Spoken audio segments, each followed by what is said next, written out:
पवित्र श्रीमद् भागवत गीता, पवित्र चारों वेद, पवित्र कुरान शरीफ, पवित्र बाइबल, पवित्र गुरु ग्रंथ साहिब, पवित्र कबीर साहिब की वाणी में छुपे हुए गूढ़ रहस्य अर्थात तत्व को जानने के लिए कृपया अवश्य सुनिए जगत गुरु तत्वदर्शी संत रामपाल जी महाराज के मंगल प्रवचन।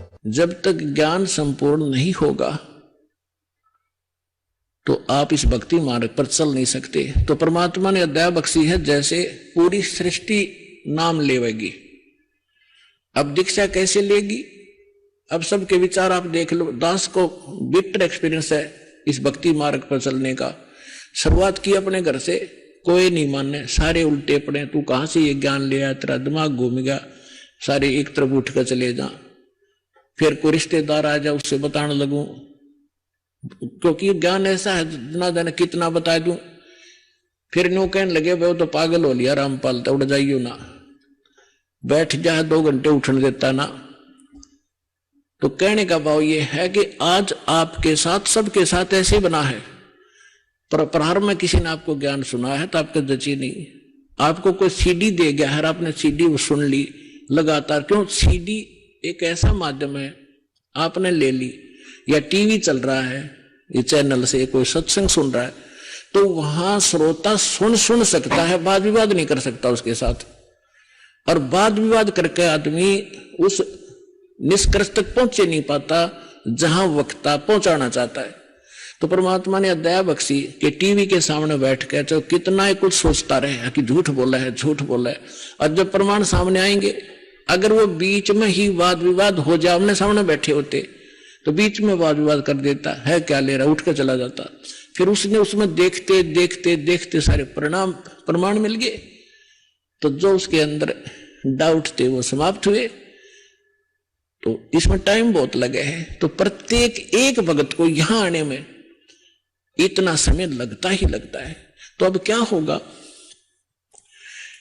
अब ये जैसे आप देख रहे हो, एक भक्त अपना अनुभव बता रहा था, पिछले सत्संग में आपको सुनाया था कि हम यहां से राजस्थान के भक्त आते हैं, यहां हिसार से एक ट्रेन चलती है, यहां खाली होती है, यहीं से स्टार्ट होती है। तो हम 2-2.5 हजार भक्त उसमें बैठ जाते हैं सुबह सुबह जाके हिसार से जोधपुर वाली में। और कोई नित्यनेम कर रहा है, कोई मोबाइल से मंत्र सुन रहा है, कोई आरती अपना कोई और शब्द सुन रहा है, चर्चा मालिक की चल रही होती है। तो वहां जितने यात्री उसमें बैठे होंगे, अन्य भी, उनके ऊपर भी परमात्मा की वाणी प्रभाव डालेगी। बेशक उनको कोई समझ में नहीं आ रहा आरती या नमो नमो सतपुरुष को शुरू में तो किसी के बिना पल्ला पड़ती है, के बोल रहा है, लेकिन वो अपना काम पूरा कर रही होती है, उसको प्रभावित कर रही है आसपास के क्षेत्र में। इवन चींटी, पक्षी, पशु, गांव घर के जो पशु हैं उन पर भी प्रभाव पड़ेगा। और इस वाणी के सुनते उनको शीघ्र ही, क्योंकि भगत के घर में पशु पक्षी जीव जंतु जो भी होंगे उनका भी उद्धार ही होगा। तो इस वाणी में इतनी शक्ति है, परमात्मा की वाणी के अंदर इतना अफेक्ट है कि इस आत्मा के बहुत से पाप ऐसे होते हैं जो ज्ञान यज्ञ से कटते हैं, और फिर उसके अंदर एक विशेष प्रेरणा बनती है भगवान की तरफ से। कैसा है नास्तिक को? अब नास्तिक कैसे है? जैसे ये आत्मा पाप कर्मों से मूर्छित पड़ी है। अब जैसे किसी को सर्प डस जाता था, अब उसको एक गार्डू होता था, विष उतारने का वो मंत्र सिद्ध कर लेता था। ये आध्यात्मिक जो विज्ञान है ये सबसे उत्तम है। अभी तक आपने देखा होगा कोई झाड़े झूड़े ला दिन छोटा मोटा बुखार उतार देते हैं, तो ये इस तरह की क्रियाएं हैं। लेकिन ये भक्ति, ये तो एक अंश मात्र है। और भक्ति जब सत्य साधना आपको मिल जाएगी, किसी चीज की जरूरत नहीं पड़ा अपना, ना झाड़ियां की। इस परमात्मा की भक्ति में सारी शक्ति है, सारा कुछ अध्यात्म मार्ग इसमें है। अब जैसे किसी ने कोई मंत्र सिद्ध कर लिया, आपका मंगलाचरण है जो हम आपको देते हैं, सबसे पहले इसको बोला जाता है। ये मंगलाचरण सब मंत्रों का मूल मंत्र है, चाहे किसी झाड़े ला लो, लेकिन आप झाड़ा मत लगाना। इस मंत्र को जाप करने से आपके आसपास कुछ भी नहीं रहेगा, और फिर आपका मंत्र जो दूसरा दे रखा है वो करते रहे। तो कहने का भाव यह है कि इस दास ने इस अध्यात्म मार्ग का बिटर एक्सपीरियंस हुआ। और पहले परमात्मा ने सन 1988 से 1994 तक 6-7 वर्ष इन सभी संतों महंतों महात्माओं की जानकारी दिवाई, के सत्संग सुना, इनकी क्रियाएं देखी। तो सुनने को मिला कि गरीबदास जी संत था। उसने गरीबदास जी के ग्रंथ में एक शब्द है, घट ही अंदर गारड़ू धोखे मर गईया, सार शब्द चीन्या नहीं और कोई भेद ना लैया। ये 5-7 लाइन है, उसने उसको सिद्ध कर लिया 1000 बार 2000 बार पढ़ के। तो उसमें शक्ति आ गई कि सर्प किसे न डस जा, वो मंत्र बोल देता, मन मन में बुदबुदा देता, उसका जहर उतर जाता, जीवित हो जाता था। वो उसी से प्रभु पाक गया, संत को आ गया। और हम इस वाणी ने रोज पढ़ना तो या आत्मा के सारे जहर तार देगी। जैसे गारडू अपना मंत्र बोलता है और जिसको सर्प डस गया, मूर्छित पड़ा है, वो ना उस मंत्र को सुन रहा है ना समझ रहा है, लेकिन वो मंत्र अपना काम कर रहा है। उसने उस विष को उतार दिया, विष उतरते ही वो चेतन हो गया, जीवित हो गया, मूर्छा उसकी खत्म हुई, तो अपना सुचारू काम करने लग गया।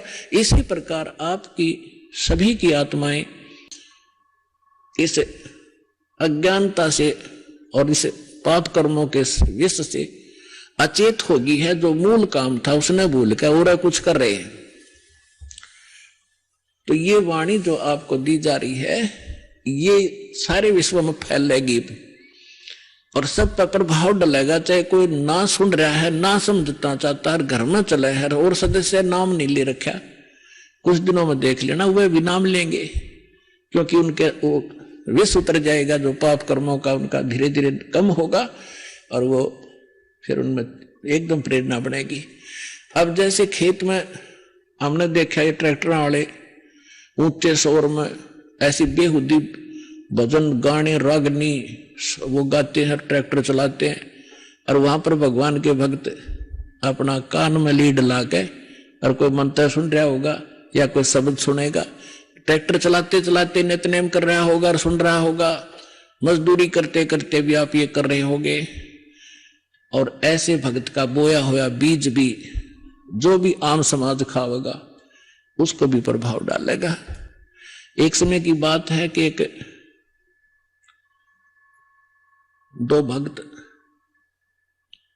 2 संत बने हुए थे, उन्हें चेले बना रखे थे। थोड़ा बहुत अध्यात्म ज्ञान इनको होता है तभी तो ये थोड़े बहुत आम समाज के अंदर पूजे हो जाते हैं। तो वो भक्त 2 संत थे। एक संत कहने लगा चल मेरे शिष्य हैं वहां चलते हैं, वो दूसरा भी साथ चला गया। तो जिसके वो जाकर रुके उस बहन ने नाम ले रखा था, दीक्षा ले रखी थी। उसके घर उसकी बहन आई हुई थी, उस बहन की बहन, और उसकी बहन की लड़की विधवा हो गई थी और वो बहन बड़ी टेंशन में थी। तो जो उपदेश प्राप्त थी उस बहन ने उस बहन को जो अनुपदेशी थी उससे कहा कि बहन रोटी बनवा दे, मेरी मदद कर दे, खाना बनवा दे, साधु संत आ रहे हैं। तो उस बहन ने वो खाना बना दिया जिसकी बेटी विधवा हो चुकी थी। उसी टेंशन में थी वह, क्या होगा मेरी बेटी का, छोटे छोटे बालक हैं, हे भगवान के ऊपर कैसे गुजारा होगा। माता पिता को तो बड़ा टेंशन बनी रहती। अब इन विचारों से ग्रस्त उसने खाना बना दिया, संतों ने खा लिया, वह सो गए। तो सुबह जो दूसरा था वो उठा और इतना टेंशन में उठा कि भाई क्या हो गया। उठकर उसने अपने साथी से बताया भाई आज तो ऐसा सपना आया जैसे मेरी लड़की विधवा होगी हो और उसका क्या होगा, मतलब बुरी तरह तड़फड़ा था। आँख खुली जब चैन हुआ है तो बुद्धिमान था, उसने कहा अपने मित्र से कि क्या इस परिवार में किसी को कोई आपत्ति है। तो बोला जी मन ने भी नहीं पता करता हूं। उसने अपनी शिष्या बुलाई कि बेटी आपकी कोई तकलीफ है किसी प्रकार की, कोई लड़की को हानि होगी है। तो वो कहने लगी जी मुझे तो कुछ है नहीं, आपकी कृपा से मेरी बहन आई हुई है और उसकी लड़की मर गई, उसकी लड़की भी विधवा होगी, अभी 10 से 15-20 दिन हुए हैं और वो आई थी। तो उस संत ने पूछा क्या खाना किसने बनाया महाराज, कि उसी ने बनाया था। अपने आत्मा उस बहन के द्वारा बनाया गए भोजन में भी विचार प्रवेश हो गए और उस संत के ने खाया उस पर भी प्रभाव डाला उसने। तो इसी प्रकार अब ये अच्छे वचन, अच्छे ज्ञान, अच्छी वाणी जो भी जिस जैसे कोई कहीं भी क्रिया कर रहा है तो उसी के अंदर प्रवेश करेगी। जैसे कोई सेठ है बैठे बैठे मंत्र कर रहा है और काम क्या वहां पर वाणी ला ले अपने भगवान की, दुकानदार है या कोई किस मजदूर है और कहीं भी जो कार्य करता है अपना, तो वहां क्या होगा कि उस सामान के ऊपर भी इसका प्रभाव पड़ेगा, जो और खरीद के ले जाएंगे उनको भी असर होगा। तो इस प्रकार हमारे जो सभी की आत्माओं पर पाप कर्मों का विष चढ़ने से मूर्छित पड़ी है या जागेगी और फिर भजन में लागेगी। तो इस प्रकार इस परमात्मा का जो ये इंस्ट्रूमेंट बनवाने का जो उद्देश्य था, प्रयोजन, ये कोई ऐसे नहीं है।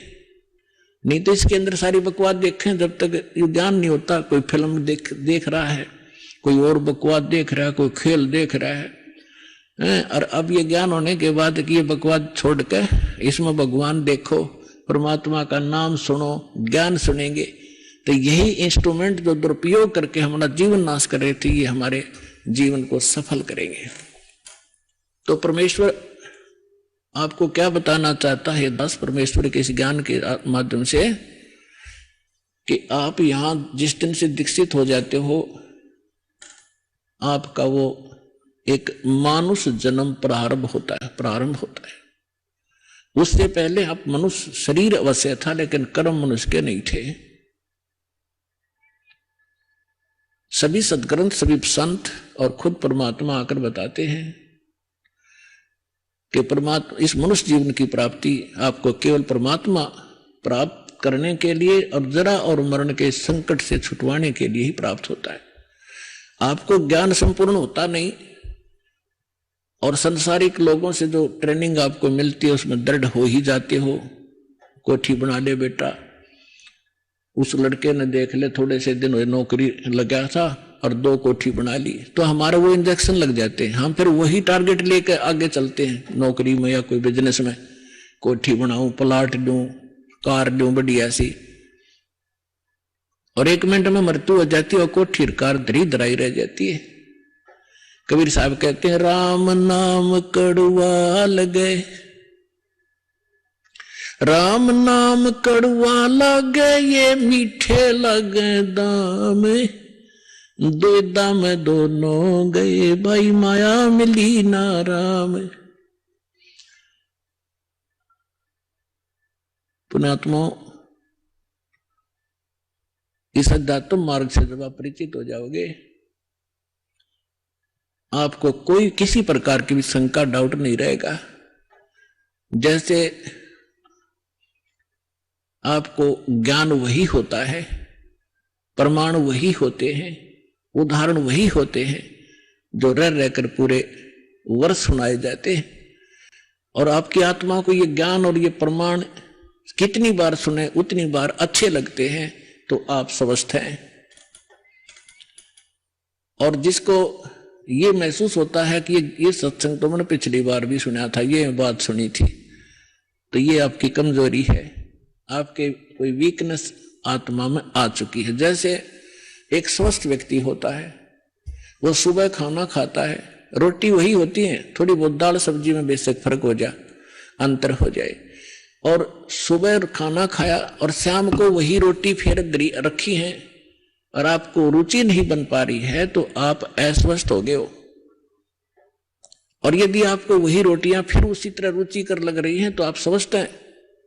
और दिन में 3-3 बार खाते हो, रुचिकार लगती है, तो आप स्वस्थ हैं। इसी प्रकार अब ये ज्ञान वही है, और जितनी बार सुने और जितनी बार ये आपको, उतनी ही बार आपको ये अच्छा लगना चाहिए, तो आप स्वस्थ हैं। अन्यथा आपको फिर कोई पाप कर्म ने घेर लिया। अब जैसे रोगी व्यक्ति है और वो भोजन प्रतिदिन खाता है 2-2, 3-3 बार, और जब वो रोगी व्यक्ति हो जाता है वो, तो उसको एक समय भी 1 ग्रास भी खाने की रुचि नहीं रहती। कारण क्या हुआ कि उस रोग ने उसके शरीर की व्यवस्था खराब कर दी। जो मीठी वस्तु थी, खाने योग्य पदार्थ थे, वो भी कड़वे लगन लगे। उसका तरीका क्या है? उसका तरीका यह है कि कड़वी, जैसे किसी को मलेरिया हो गया और उसने वो कड़वी कुनीन रोटियां तो भी कड़वी वो खानी पड़ेंगी, ना चाहते हुए भी खानी पड़ेंगी, चाहे वो रुचि कर लगे चाहे ना लगे। उनके खाने से फिर धीरे धीरे बुखार ठीक होगा, जबर ठीक होगा, तो वह रुचि भूख बढ़ेगी और फिर स्वादिष्ट स्वस्थ होते फिर स्वादिष्ट हो जाएंगे। तो इसी लग्या कर स्वादिष्ट लग्या करेंगे। इसी प्रकार ये सत्संग के अंदर ये दोनों डोज हैं। इसमें आत्मा का आहार भी है और ये ट्रीटमेंट, ये उपचार भी साथ होता है। जैसे कोई भक्त सत्संग सुन रहा है और ये मन में आता है कि तो पहले भी सुना था, तो बेशक आप ना चाहते हुए भी उठकर नहीं जाना चाहिए, उसको बार बार सुनना चाहिए। थोड़ी सी देर में आप देखोगे ओहो ये तो ठीक सी लगन लाएगी, तो उस ये कुनीन का काम भी करेंगी। ना चाहते हुए भगवान की महिमा को सुनते ही रहना चाहिए और ना चाहते हुए भक्ति जैसे मंत्र करने लगते हो, रुचि सी ना बनती, ना बनन दे। एक मिनट जाओ कर डे से होकर मन भागन दे, दूर थोड़ी देर भागेगा फिर आप पैसे होगा। इसी प्रकार परमात्मा कहते कबीर हरि के नाम को हेज बजोते खज, उल्टा सुल्टा ओ गही खेत पड़ा जो बीज। अब परमात्मा के नाम में लग जाओ, चाहे हेज यानी अपनी रुचि से या खज के माथा सा ठनकते हुए भी शुरू कर दो। और कहते हैं जैसे खेत में बीज पड़ गया, उल्टा पड़ोते सुल्टा उगेगा। तो इस प्रकार आपने इस ज्ञान को सुनना चाहिए। अब जैसे हमने तो ट्रेनिंग समाज से मिली, जहां भी गए उन्होंने यही कथा सुनाई, क्या कर रहा है बेटा? कि इंजीनियरिंग कर रहा हूं। अको अच्छा क्या लगेगा? जेई लगूंगा। कोई कहे मैं एसटीओ लगूंगा। अच्छा हमारे गांव में एक लड़का था भाई फलाने का सर, वो जेई लगा था, उसने एक कोठी वहां बना ली और एक प्लॉट खरीद लिया और उसने न्यू कर लिया। तो हमने फिर वही सोच हो जा हम बीसीए बनावांगे, जेई लग गया एसडीओ लग गए, तो वो इंजेक्शन लग गए तो हम उधर प्रेरित हो गए। अरे ज्ञान सुनाएंगे भगवान का तो हम इधर दृढ़ हो जाएंगे। वो तो हमें जहर दिखाई देगा, कोठी और बंगला में सारा जीवन नाश कर देना मामूर्ख व्यक्ति का काम दिखाई देगा। तो इसी प्रकार सत्संग में आने से, इस ज्ञान को बार बार सुनने से आपको दृढ़ता आएगी। कबीर साहब कहते हैं देखो हम यहां माया मांगने आते हैं, परमात्मा कहते हैं ये तो मैं रूंगे में दूंगा आपको फ्री में, ये तो आपको फ्री ऑफ कॉस्ट दूंगा, ये तो हमारा सौदा भी नहीं है, ये तो वैसे दूंगा आपको।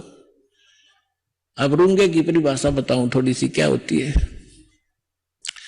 पहले हमारे गांव में, सभी गांव में ग्रामीण में ऐसा था, पैसे वैसे होते नहीं थे। ऐसे ही जैसे कोई सब्जी बेचने आया या कोई और सामान प्याज बेचने आया या कोई और सामान लेके आता, तो हमारी दादी जी क्या करती थी, गेहूं का बेला भर ले जाती और उसको पूछती भाई ये कैसे देगा टिंडे तू? वो कहता जी गेहूं के 2 बार दूंगा, बोला तोल दे। और जब तो सौदा तो कर लिया गेहूं का, 2 बार तुलवा लिए, 1 किलो के 2 किलो ले लिए, किलो गेहूं के बराबर। फिर न्यू क्या करती भाई रूंगा और दे। रूंगा माने बिना बगैर सौदे में अलग आइटम, वो एक आधा टिंडा ठाकर और घेर देता, लेता ही रूंगा ना भाई थोड़ा और देख दो, वो देख दो और घेर देता, बुढ़िया राजी हो जाती। तो ये रूंगा माने फ्री ऑफ, वो तो फालतू का।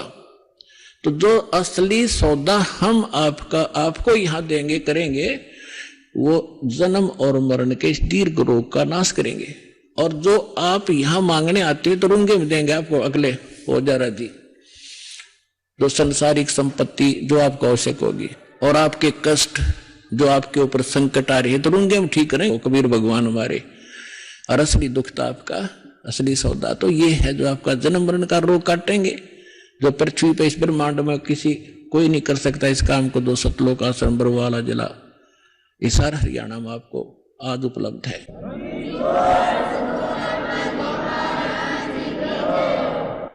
राम नाम कड़वा लगे ये मीठे लगे दाम, दुविधा में दोनों गए भाई माया मिली ना राम। अब इन्हीं इंजेक्शनों से प्रभावित व्यक्ति, एक बार ये दास मेरे पूज्य गुरुदेव जी के सतलोक गमन के उपरांत उनके आदेशानुसार दीक्षा नाम सत्संग करने लगा। तो हमारे पूज्य गुरुदेव जी का एक आश्रम मोघा के अंदर है, रेलवे स्टेशन के पास, और एक तलवंडी भाई जिला फिरोजपुर के अंदर है।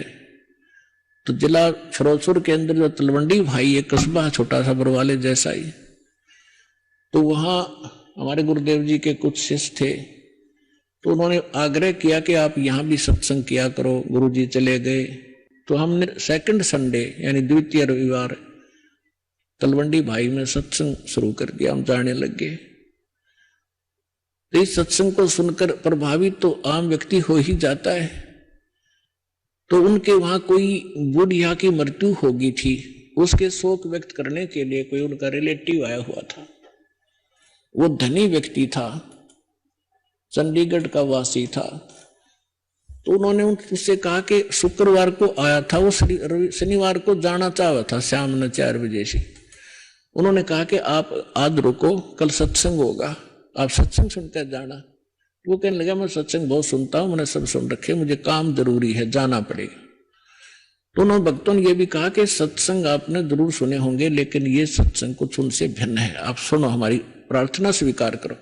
वो कहने लगा नहीं, मेरा एक बहुत कंपलसरी काम है, एक कोई पार्टी आवेगी, उसके साथ मेरा एक एग्रीमेंट होना है कोई कार्य का, और उसमें मुझे 5 लाख का बेनिफिट होगा। सन 1997 की बात है। उस समय के 5 लाख आज के तो मेरे ख्याल में 50 लाख होंगे। तो उन्होंने फिर प्रार्थना की कि कोई बात नहीं, कब आएंगे, किस टाइम आएंगे? कहना कल वो 1 बजे आएंगे। और मैंने उनके लिए सारी पार्टी का अरेंजमेंट करना है। तो उन्होंने फिर काफी कहा, पर वो नहीं मानने वाला था, वो चला गया। अब वो वहां से 4 सदस्य थे घर में, 4 पति पत्नी, एक लड़का एक लड़की, और मारुति कार ले रखी थी।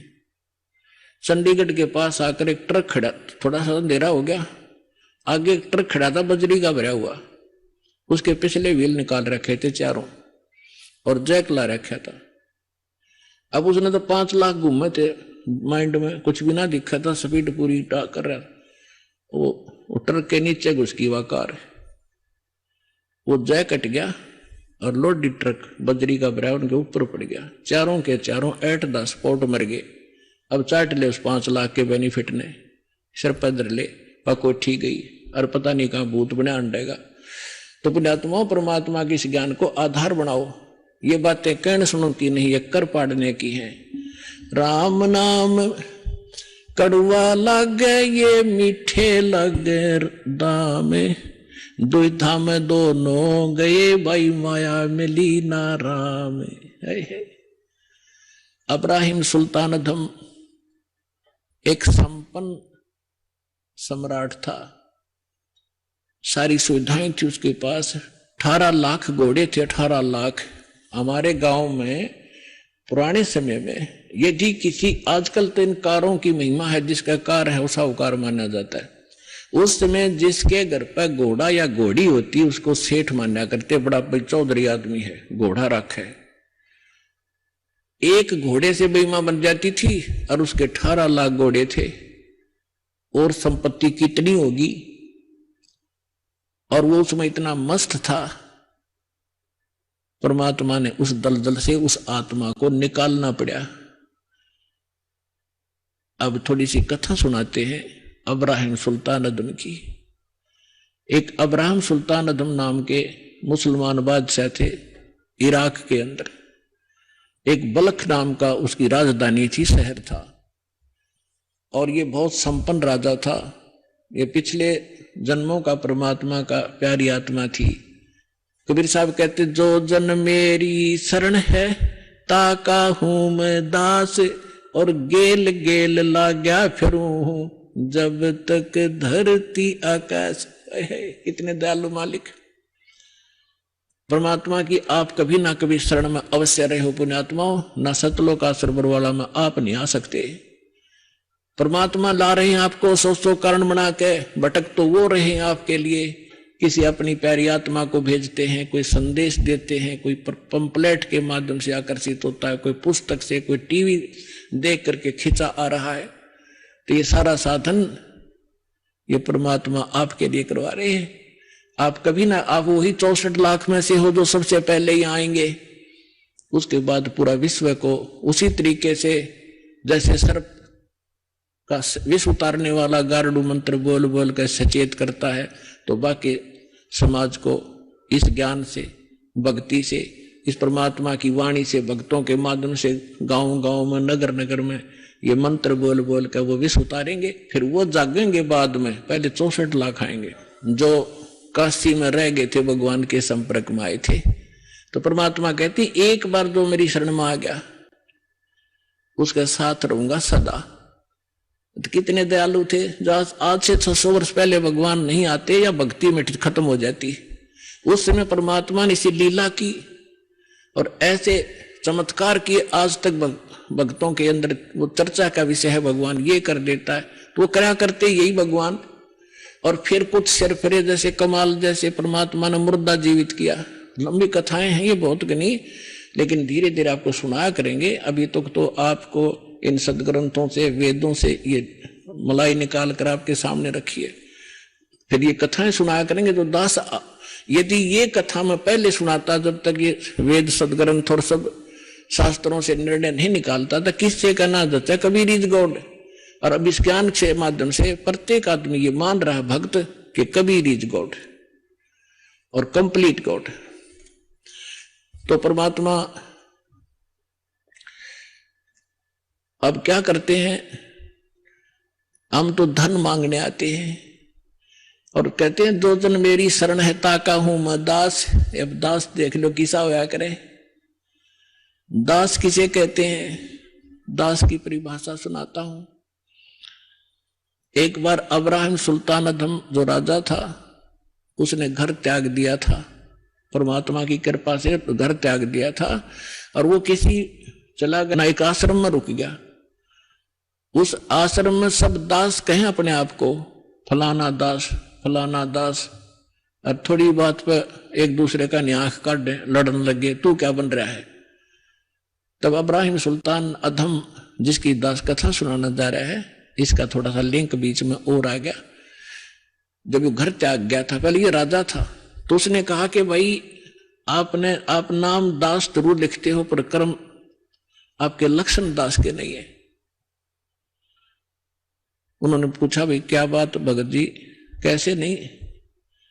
उन पता था कि राजा था और ऐसे राज त्याग करा है। तो उसने कहा कि जब मैं राजा था हम गुलाम लाते थे, गुलाम दास, तो मैंने, क्योंकि धार्मिकता मेरे अंदर थी, मैं गुलामों का ध्यान बहुत रखता था, कोई इसको कष्ट ना हो, तो मैंने उससे पूछा कि अभी गुलाम आदमी पहले मनुष्यों को मोल लिया करते, गुलाम जैसे आजकल पशुओं को लाते हैं, राजा लोग या सेठ साहूकारों के वहां वो नौकर रहा करते थे, उनको जो मर्जी झूठा कुटा टुकड़ा दे दिया, उनकी सब स्वतंत्रता समाप्त हो जाती थी और जो यस जो कह दिया वही करते थे, आगे यस कर सकते थे, नो नहीं, और उनकी सो इच्छा कुछ नहीं होती थी गुलाम की। तो अब्राहिम सुल्तान ने कहा कि मैंने उससे पूछा कि ए गुलाम तेरा क्या नाम है। उसने कहा कि दास को जिस नाम से पुकारोगे गुलाम का वही नाम होगा, हमारा कोई नाम नहीं होता, कोई बुंडा सुंडा गुंडा कुछ भी कहना हाजिर खड़ा पाऊंगा। आप क्या, आपको कौन सा भोजन रुचिकार है। कहने लगा दास की कोई इच्छा नहीं होती, जो झूठा कुठा दोगे हम उसी में संतुष्ट होते हैं। तो पुण्यात्माओं कहने का भाव ये है कि वो दास और अपने मालिक के सामने जो आज्ञा होते ही सब कुछ लिए खड़ा रहता है, उसको दास कहते हैं। तो कबीर साहब कहते हैं कि जो जन मेरी शरण है और ताका हूं मैं दास, और गेल गेल ला गया फिरो जब तक धरती आकाश। अब दास आपको सुनाना चाहता है कि इब्राहिम सुल्तान अधम पहले सतयुग से ही चली हुई आत्मा आ रही थी और फिर वो सम्मन नाम का एक मनियार बना। फिर वही व्यक्ति पार ना होकर के भक्ति कुछ करता रहा मालिक के साथ रह के। फिर वो एक 9 शेरवां का बादशाह बना, 9 शेर खान। वहां पर भी वो भक्ति परमात्मा वहां पहुंचे, उसको ज्ञान दिया, लेकिन मोक्ष नहीं हुआ, दृढ़ता नहीं की उसने। फिर उसकी भक्ति और दान के कारण वो इब्राहिम सुल्तान अधम बलख बुखारे का बादशाह बन गया। इतना धन उसके पास, हीरे पन्ने जवाहरात के खजाने के खजाने खड्डे भर रखे। अब हम मांगा भगवान से कोठी और कार, और परमात्मा कहते हैं ये तो है काल की बेगार जो तुम मांगने आते हो। जब आप भगवान की शरण में आ गए, क्या परमात्मा अनजान है कि मेरे बच्चे को किस चीज की आवश्यकता है? आज्ञा रखेगा आपको, आपकी सोच से पहले उसको आपका पहले पता है इसको क्या संकट आने वाला है, उससे पहले आपके पास आगे खड़ा पाओगा भगवान। फिर भी हमारी जो आदत है धीरे धीरे छूट जाएगी, क्योंकि अभी तो आपके साथ ऐसा है, एक व्यक्ति के ओठ का चोट लगी, काफी चोट लगी, सूज गया, तो उसको कोई कुछ दवाई बतावे, कोई कुछ दवाई बतावे। एक व्यक्ति कहने लगा कि इसका ओठ का हलवा बना कर बांध दो, देसी घी का हलवा। तो जिसका ओठ का चोट लग रही थी कि यह दवाई बढ़िया लगी, बने इस वाली बनाओ, हलवा बनाओ। अब हलवा थोड़ा सा बनाया उन्हें, जो ओठ पर लग गया, ओठ पर दरिया तो चाट गया भीतर। उन्हें सोची ओठ पर तो ना डट्टा ही ले गया और खा गए, तो इसको और बनाओ। तब वो व्यक्ति बोला पहले इसने भीतर तो भर दो, जब ओठ पर डटेगा। तो उन्होंने अच्छा बनवाया 1 किलो सारे का, वो पहले छकाया, अब छक तू, और फिर ओठ पर बांधा। क्यों? हलवा इसी चीज से एक बार छक लेना, दोबारा रुचि नहीं बना उसकी, एक ग्रास भी नहीं खा सकता। तो ओठ पर धर दिया, वो न्यों रखा उसने।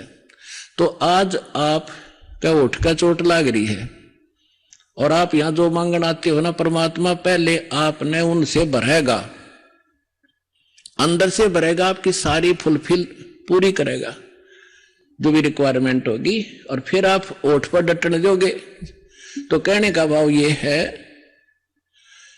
फिर आपकी रुचि नहीं रहेगी इसके अंदर। इस दास के साथ ये बिटर जो ना एक्सपीरियंस हुआ है। पहले तुम्हारी भी जो जब नाम लिया था वैसे आवश्यकता इतनी क्या है कि नहीं थी, कोई त्रुटि घर में नहीं थी किसी वस्तु की, फिर भी माया की चाह थी। ऐसे ढंग से माया देने लगे परमात्मा, पुण्यात्मा सोच भी नहीं सकते। तभी तो इस दास का इतना दृढ़ विश्वास हुआ और दृढ़ता के साथ आप तक ये पहुंच पाया, जो मालिक ने मेरा पेटा भर दिया, विश्वास दृढ़ किया। दास ने एक प्लाट खरीदा, एक मित्र था, उसकी कोई वैसे ही उसमें रुचि नहीं थी, कोई और बनाना चाहता था, उधार में दे दिया। 1 साल में उसके पैसे दिए, और 1 साल के उसके लेने के बाद 3 गुनी कीमत होगी उसकी, रजिस्टर्ड वहां की जो वैल्यू थी। बताओ, हम वैसे उस नौकरी में हेरा फेरी करके मेरे ख्याल में सारी उम्र नहीं कमा सकते थे, उसने 2-1.5 साल में मालिक ने वो ऐसे भर दिया, वह उठ की चोट भर दी। और फिर ये ज्ञान पता लग गया, किसी ने के सिर में मारेंगे, माया से घनी होगी तो फिर यह दुखी करेगी।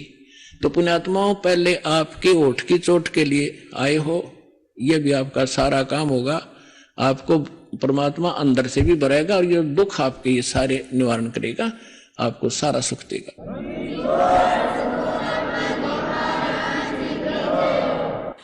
और फिर आपको ये माया विष दिखाई देगी, रुचि नहीं रहेगी आपकी इस ज्ञान के होने के बाद। फिर आपको ये पता चलेगा यदि मेरे पर आपत्ति कोई आवेगी तो भगवान खड़ा पाओगा। कबीर साहब कहते हैं, कल्पे कारण कौन है, कर सेवा नी काम, और मन इच्छा फल दूंगा जब पड़े मेरे ते काम। तो कल्प कहते मतलब के संकल्प विकल्प मत रख, निष्काम भाव से या पूजा करता रहे जो मुझे मैंने बताई है, मेरे दास ने बताई है। और जब तेरे ऊपर कोई आपत्ति आवेगी, तो जब मेरे सत्र का काम होगा, परमात्मा के सत्र का काम राष्ट्रपति नहीं कर सकता। जैसे एक पिता पुत्र जा रहे हैं कहीं पर, अब एक्सीडेंट में पुत्र मारा गया, पिता बच गया। बता, पिता ने क्या सुरक्षा कर दी? अगर हम ये सोचे थे राष्ट्रपति हो पिता तो परमात्मा साथ होगा, वहां धनी का काम था जो आपकी रक्षा करता। तो कहते मन इच्छा फल देऊंगा जब पड़े धनी ते काम, आपकी सब प्रकार की जो समस्याएं हैं वो देंगे। तो क्या था कि इब्राहिम सुल्तान आजम का जो राजा था उसके पास बहुत घनी माया थी, और जब राजा और सुख गणा हो जाता है, राजा बन जाता कहना है कि है, पहले तो गणी को बदकरिया करते ही है। उसने हजारों की संख्या में तो औरतें रखी हुई थी बकवाद करने के लिए, विवाह कर करके, और को बद कितनी करा करता इसे अंदाजा लगाया जा सकता है। लेकिन चाह भगवान की फिर भी थी।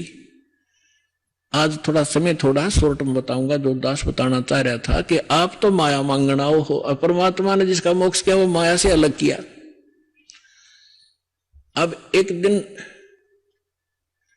किसी संत ने उस इब्राहिम सुल्तान आजम के साथ धोखा कर दिया, एक अंगूठी नकली दे दी, असली छुपा ली। फिर उसका पता लगा तो इब्राहिम सुल्तान आजम को संतों से नफरत होगी, और जितने भी आसपास के साधु संत थे जेल में डलवा दिए, और चक्की पीसने का काम ड्यूटी सजा दिया करते थे, और चक्की का आटा अपने घोड़े गाड़ों को, जनता को, वो क्या नाम है, सेना को खिलाया करते थे। जैसा भी अपने आत्मा जो भी व्यक्ति भक्त परमात्मा के लिए निकला है, वो चाहे किसी की पूजा कर रहा है, अब जब वो आखिर में रोता है ना, वह आत्मा रोती है, तो आत्मा का साथी वो कबीर भगवान है। जब उसने देखा कि भगवान के लिए निकले थे ये 100-200 भक्त, और ये इसने जेल में ठोक दिया नालायक ने, और वो भी भगत परमात्मा का था, पूर्व जन्म का उसके कर्म बिगड़े थे। तो वहां पहुंच गए दाता। उसने क्या प्रश्न किया था? इब्राहिम सुल्तान ये प्रश्न करता था कि तूने भगवान देखा है? अल्लाह कहाँ है, कैसा है, तो मुझे दिखा, मुझे बता। और उसके प्रश्न का उत्तर नहीं देता था, उसको जेल में ठोक देता था। ऐसे 300-350 संत जेल में ठोक रखे थे। उनको छुड़वाने के लिए और उस नादान आत्मा को परमात्मा के मार्ग पर लगाने के लिए परमात्मा ने, कहते 100 छल छिद्र मैं करूं अपने जन के काज। एक रबहारी बनकर ऊंट, जैसे राजस्थान के व्यक्ति आते थे हमारे यहाँ, ऊंटों वाले काफी काफिला लेकर आते थे। जब उसमें उधर वर्षा नहीं होती थी, इस साइड में आकर वो अपने पशुओं को पाल ले जाते थे, फिर वापस चले जाते थे। ऐसी उस ऊंट रबहारी वाली कारवान वाली जो है ना, वेशभूषा बना के राजा के महल पे, रेजिडेंस पे, जिस पर सोया करता था, जिसमें महल में, उसकी छत के ऊपर प्रगट हुए सतलोक से आके, और एक ऊंटा वाले जैसे राजस्थानी होते हैं, डबल धोती बांध के, जूते रोड, इतना बड़ा साफा, हाथ में लठ, तो उसकी छत पे खड़ा होकर लठ मारे, खुड़का करे खूब जोर जोर का, हर हर। अब राजा की छत पे तो चिड़िया भी नहीं बोल सकती, और उन्होंने खूब खड़ा कर रखा। राजा एकदम उठा, नौकरों को लताड़ा के तुम क्या कर रहे हो, ऊपर कौन शोर कर रहा है। नौकर गए ऊपर, लाए पकड़ के, वो सामने खड़ा है राजस्थानी सा परमात्मा, और कहने लगे कि तू कौन है, कहां से आया है, ऊपर छत पर क्या कर रहा था। राजा ने पूछा। परमात्मा ने कहा कि मेरा ऊंट खो गया, मेरा ऊंट गुम हो गया, और मैं ऊंट खोजूं था, शायद तेरी छात पर बैठा हो। तो राजा हंसा उसकी मूर्खता पे, कहने लगा अरे मूर्ख, ऊंट कभी छत पर जा सकता है? तेरी अकल मारेगी, ऊंट मिलेगा कहीं जंगल में, खोज वहां जा करके। तब परमात्मा ने कहा कि जिस प्रकार ऊंट छत पर नहीं मिल सकता, क्वाइट इम्पॉसिबल, इसी प्रकार जिस प्रकार तू बकवाद कर रहा है, ऐसे अल्लाह प्राप्त नहीं हो सकता। और न्यू कह के अंतर्ध्यान हो गए उसी समय। अब सामने बात कर रहे आदमी ना दिखे, कलेजा तुम्हें फट जाए, आधा तो आदमी का कलेजा हिल जाए, वो बेहोश हो गया राजा।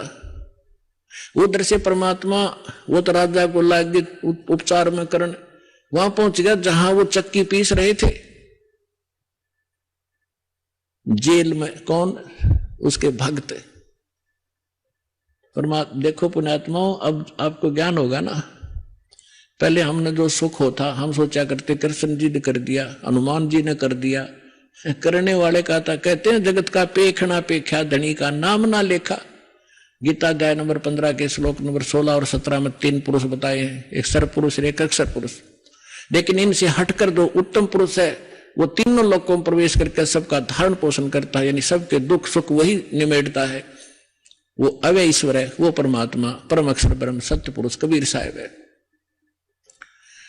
तो वहां जाकर के सिपाहियों से कहा कि भाई औलदारो मैं भी आ गया और तुम्हारे राजा ने जेल कर दी मेरी, मैं भी साधु हूं, साधु वेशभूषा बना ली वहां जाके। तो सिपाही बोले ठीक है भाई, एक चक्की तू लग जा, पीछे हट बैठ। तो थोड़ी देर में क्या किया परमात्मा ने कि भाई देखो एक काम करेंगे हम कैदी, चाहे तो हमसे चक्की पिसवा लो और चाहे इसमें कनक डलवा लो, एक काम तुम करोगे काम करेंगे। अब सिपाहियों ने सोचा यो अच्छा क्रांतिकारी आया, इस नांदे सारे स्ट्राइक करवा दी। तुमको दुख हुआ कि इसको सीधा करेंगे। अब कहने लगे हम कणक डालेंगे चक्की में और तुम पीसो। उन्होंने सोचा पहले दिन को 2-3 घंटे में छोड़ देते थे, आज शाम तक रगड़ेंगे। अब परमात्मा वो बैठ के ठीक है भाई तुम आ जाओ, एक के खड़े हो जाओ चक्की के साथ साथ। कहने लगे आप डालते रहेंगे घूम फिर के, तुम शुरू करो। परमात्मा बोले खड़े हो जाओ, वे सारे खड़े हो गए और आंखें बंद कर लो। वो महात्मा खड़े हो गए, आंखें बंद कर ली। परमात्मा के हाथ में एक डंडी थी छोटी सी सोटी, उसने अपने हिस्से वाली चक्की के किले के हैंडल के ऐसे लगा दिया कि चलो स्टार्ट करो सारी। वो एक 360 चक्की बताओ अपने आप घूमने लाएगी ना, फुल स्पीड से, बिजली की भी ना चला इतनी तेज। और परमात्मा बोले ले औलदारो इसमें डालो आटा पीस लो, गेहूं डालो और पीस लो, हम चले। तो उन्होंने कहा कि आंखें बंद करो, उन्होंने सारा नाक बंद कर ली। परमात्मा ने कहा आंखें खोलो। राजा के उस स्थान से लगभग 1 किलोमीटर दूर जंगल में सारे खड़े पाए और कहने लगे भाग जाओ यहां से, इस नालायक के राज में फिर मत आ जाना। अब वो चक्की अपने आप चल रही है, सारे सैनिक वो कैदी बाज गए। अब सैनिका ने सोची तुम मर गए भाई, जो राजा तुमने गड़ेगा न्यू क्या तुमने भगा दिए जान बुझ गए। भागे गए 1-2 के राजा से हो गया से हो गया। अब परमात्मा ने वो चक्की चालू राखी कदे राजा ने दुखी करे, तुमने जान के निकाल दिए।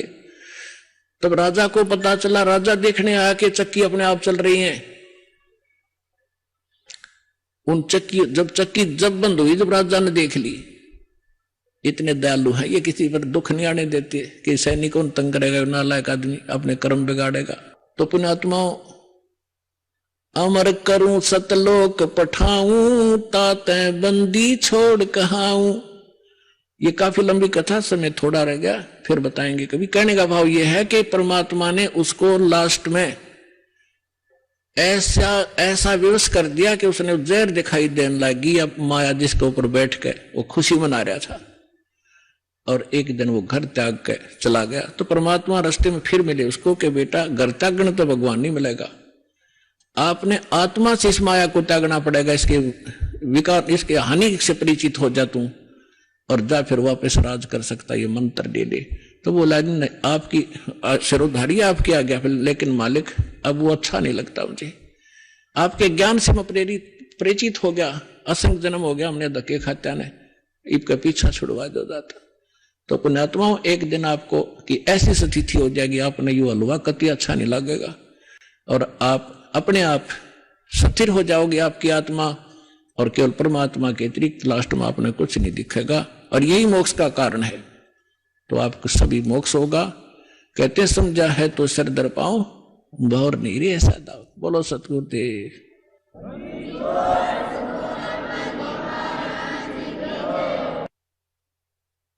ब्रह्म पिता परमात्मा पूर्ण ब्रह्म सारी सृष्टि के रचनहार कबीर देव कबीर साहब जी की असीम रजा से आप सभी पुण्यात्माएं सत्संग सुनने के लिए उपस्थित हुए। इस कलयुग के अंदर सबसे दुर्लभ है सत्संग प्राप्त होना। आप जी के ऊपर परमात्मा ने यह विशेष रजा बख्शी है, आप कितनी पुण्यात्माएं हैं कि आपको सत्संग उपलब्ध हुआ। सत्संग का अर्थ होता है सत्य, तत्व ज्ञान, सत्य ज्ञान, आध्यात्मिक ज्ञान का जहां प्रचार होता हो उसको सत्संग कहते हैं। अध्यात्म मार्ग के अंदर हमने अपने आध्यात्मिक ग्रंथों को ही आधार मानकर आगे कदम बढ़ाना होगा, क्योंकि आज तक जो भी धर्म या उस धर्म के अंतर्गत फॉलोअर, उनके अनुयायी जितने भी हैं, वे प्रारंभ से ही अपने धर्म ग्रंथों को सर्वोच्च मानते हैं, उत्तम मानते हैं, शिरोधार्य मानते हैं। तो आज भी हमने उनको शिरोधार्य ही मानना होगा। और जो भी धर्मगुरु अपने धर्म ग्रंथों के विपरीत ज्ञान दे रहा है उसको हमने अब छोड़ना होगा, तभी हम भक्ति मार्ग में सफल होंगे।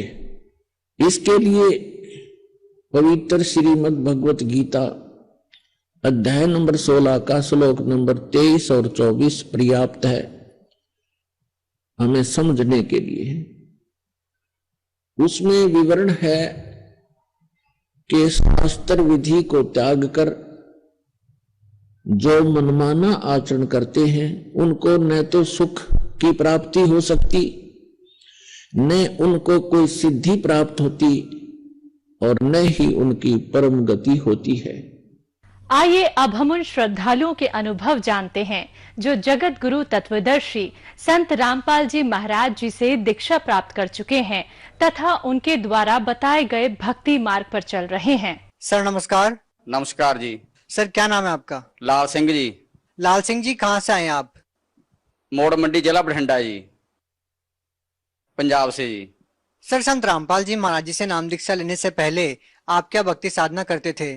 घर पे देवी देवताओं की भक्ति करते थे, जैसे हमारे पंजाब में चल रही है मनेर कोटला वाला, लाला वाला, काली माता जी, इनके घर पे झाड़ फूस का काम करता था जी मैं सबसे। भाई मेरे इलाके में जी मेरे से बड़ा कोई तांत्रिक विद्या में जानता नहीं था जी, मैं नहीं जानता मेरे से बड़ा कोई होगा जी। मैं ये तांत्रिक विद्या काम करता था। दिल्ली से चले लोग मेरे पास आया करते थे जी, मुर्दे को जिंदा कर देता था जी, ये मैं काम करा करता था जी। सर आप बता रहे हैं कि आप अपने एरिया के सबसे बड़े तांत्रिक रहे हैं, मुर्दे तक को आप जिंदा कर देते थे, तो फिर आपने संत रामपाल जी महाराज जी से नाम दीक्षा क्यों ली? वो ऐसे हुई जी, मेरी पत्नी की डेथ हो गई घर पे जी, कोई ऐसी स्थिति आई, मृत्यु सैया पे भाग गई जी। सारे रिश्तेदार आ गए सीगे जी, तो सारे रिश्तेदार बोलने लगे इसको तो जीवित करेगा, लोगों को बड़े बड़े काम करता है। मैं भी सोचा हाँ, मैंने सारा झाड़ फूस कर लिया, सारा कुछ करके देख लिया, कोई विद्या कोई काम नहीं करी। फिर मैंने यहाँ काली माता के यहाँ चाकू मारा है जी कि माता इसको जीवित करते। उसने संकेत किया कि मैं लात बांह तोड़ सकती हूँ, थोड़ा बहुत लाभ दे सकती हूँ, इससे ज्यादा मैं नहीं दे सकती। फिर मैं क्या करूं, मेरे को उपाय दस के जा तू। बोलती है इस पृथ्वी पे पूर्ण परमात्मा रामपाल जी महाराज आए हुए हैं, उनसे जाके नाम दीक्षा ले, फिर तेरा कल्याण होगा। मेरे पास बच्चा कुछ नहीं है। फिर मैंने क्या किया जी, रिश्तेदारों के पास फोन किया, किसी भक्त ने मेरे को फोन किया, मैं बोला जी रामपाल के बारे में जानता जाता हूं तो कैसे करूं। वो मेरी बहन लगती थी बठिंडा से, उसने कहा कि ऐसे करके ना ये सही हो जाएगी, तू संकल्प कर ले कि परमात्मा मैं तेरी शरण में आ जाऊंगा, ये सही हो जाएगी।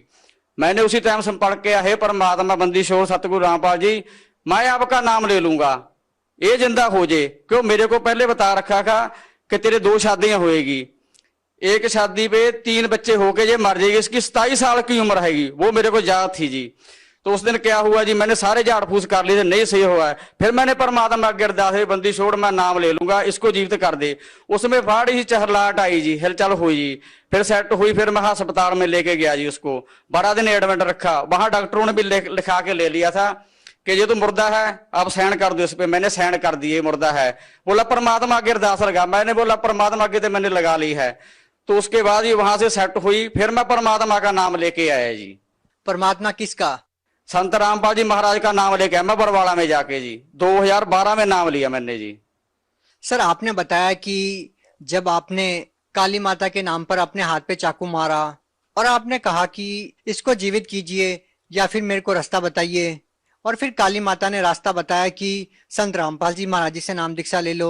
इससे पहले आपको काली माता ने रास्ता क्यों नहीं बताया?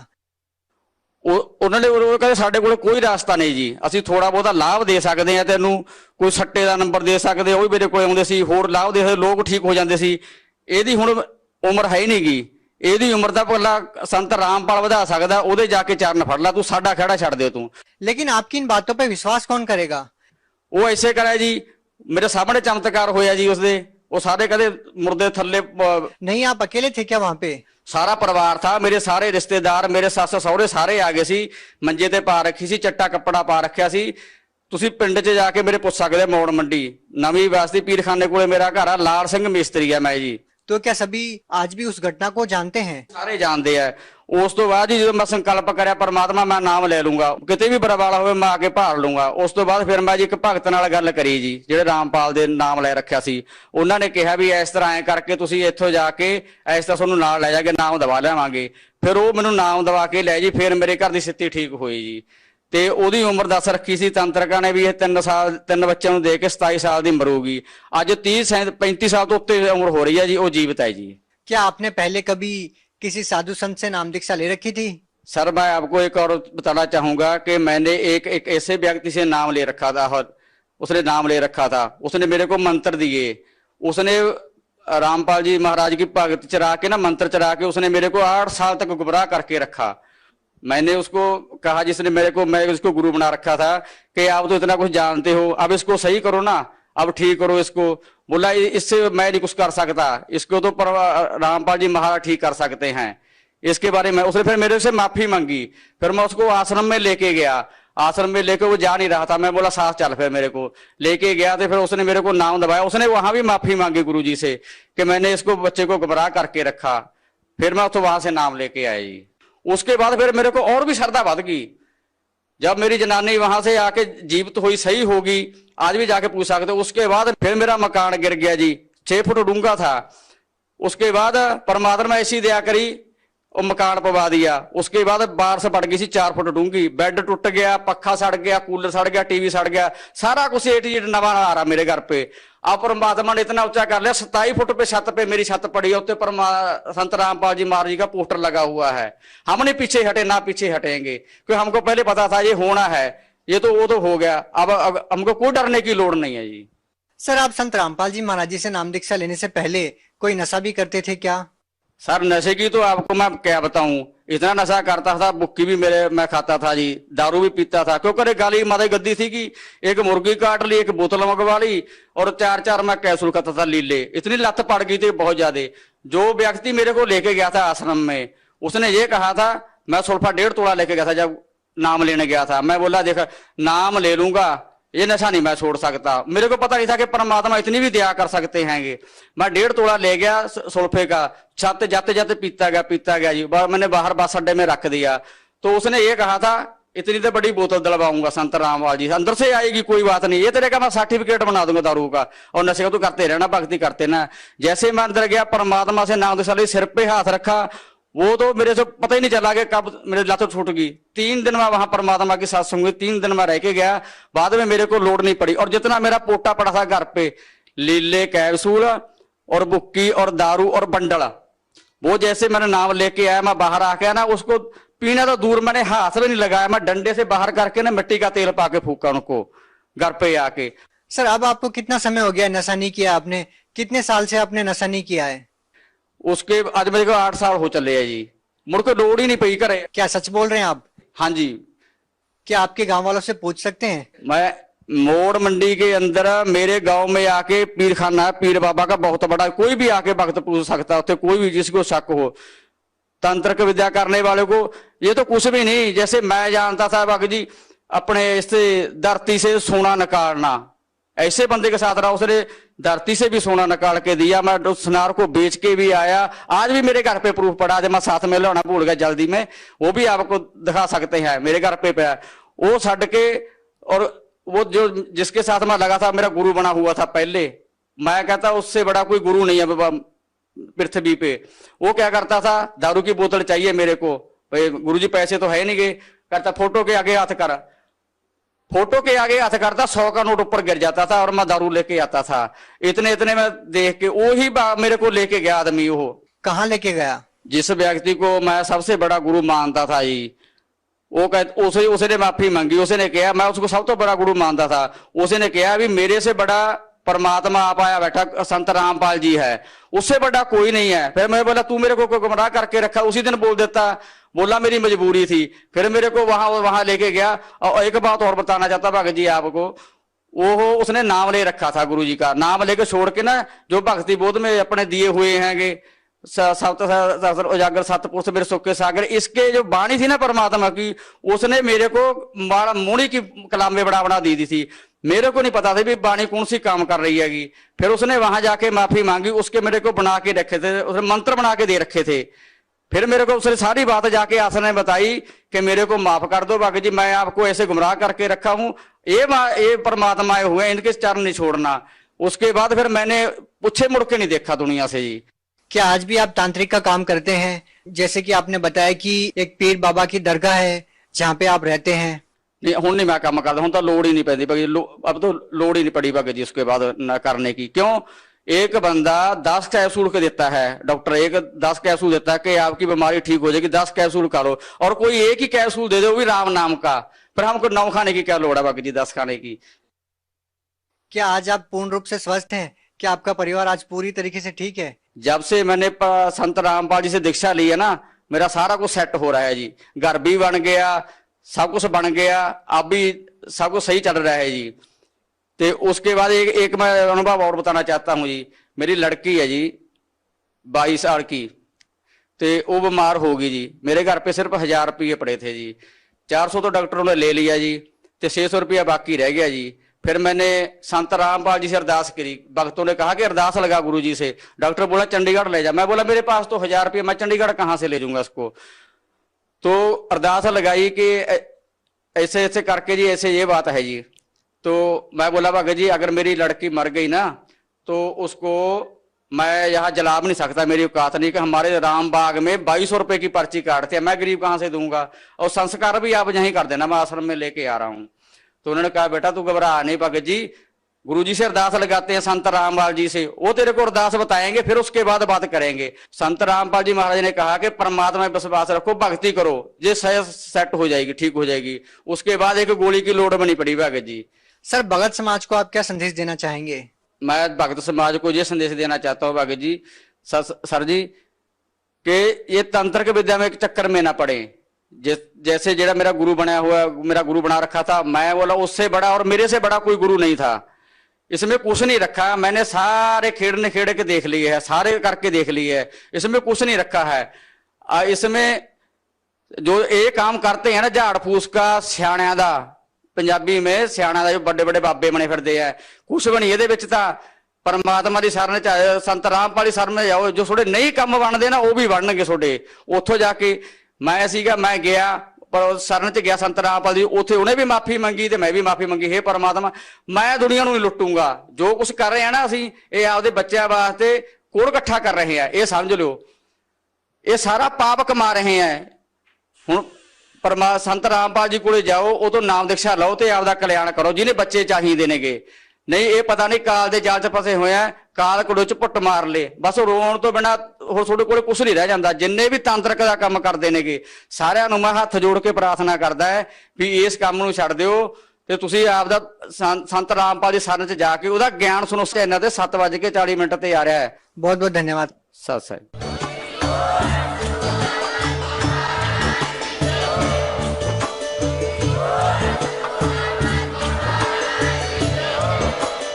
आप सुन रहे थे जगत गुरु तत्वदर्शी संत रामपाल जी महाराज जी के मंगल प्रवचन। अधिक जानकारी के लिए विजिट कीजिए हमारी वेबसाइट www.jagatgururampalji.org। संत रामपाल जी महाराज जी के शुभ आशीर्वाद से पूरे विश्व भर में 500 से भी ज्यादा नाम दीक्षा केंद्र हैं, जिन पर संत रामपाल जी महाराज जी द्वारा ऑनलाइन निशुल्क नाम दीक्षा दी जा रही है। अपने नजदीकी नाम दीक्षा केंद्र का पता करने के लिए संपर्क करें 8222880541।